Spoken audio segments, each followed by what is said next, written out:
Thomas and Percy are good friends, but sometimes Percy teases Thomas about being frightened, and he doesn't like that at all. One evening he was dozing happily in the shed, but Percy wanted to talk. "Wake up, Thomas.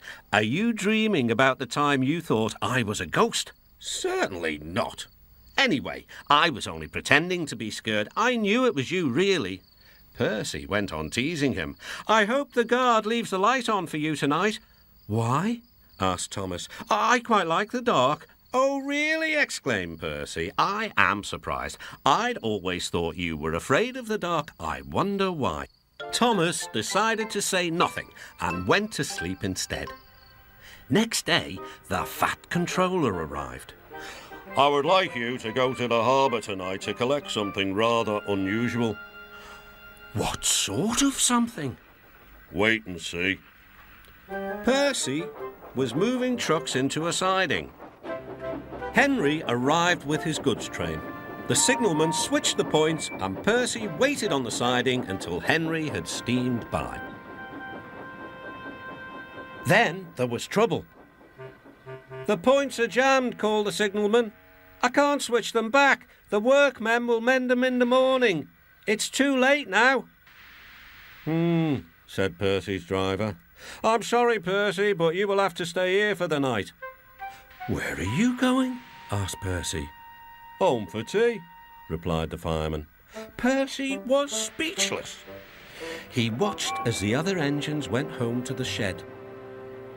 Night time came and Percy began to feel very lonely.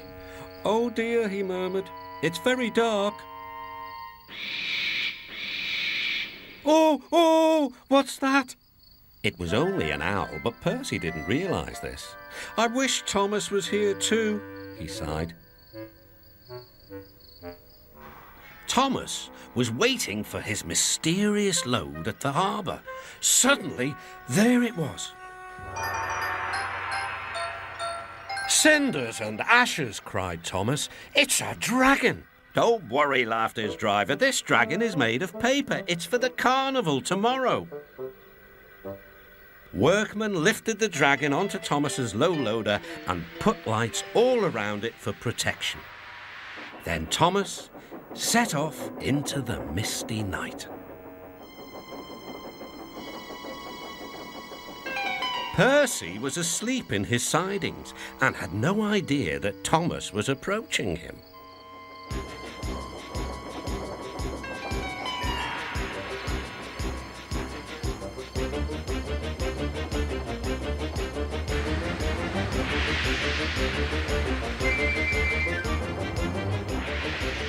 "Help!" cried Percy. "I'm not going to open my eyes until my driver comes."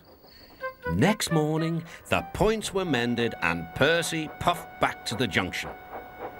Gordon was just about to leave with the express. "You'll never guess what I saw last night." Gordon was in no mood for puzzles. "I'm a busy engine. I don't have time for your games." "I've seen a huge dragon. It was covered in lights." Gordon snorted. "You've been in the sun too long. Your dome has cracked." When the other engines heard the news, they laughed too. "Look out, Percy," chuckled James, "or the dragon may gobble you up." "No one believes me," puffed Percy. "Maybe I did imagine the dragon after all." But Percy soon found out that he hadn't. "Help! Save me!" cried Percy. "It's all right," whistled Thomas, and he explained about the carnival. "By the way, how was your night out?" Percy decided to tell Thomas the truth. "Well, Percy," said Thomas, "maybe we do get scared sometimes, but if we're not afraid to tell each other, then that means we're quite brave too."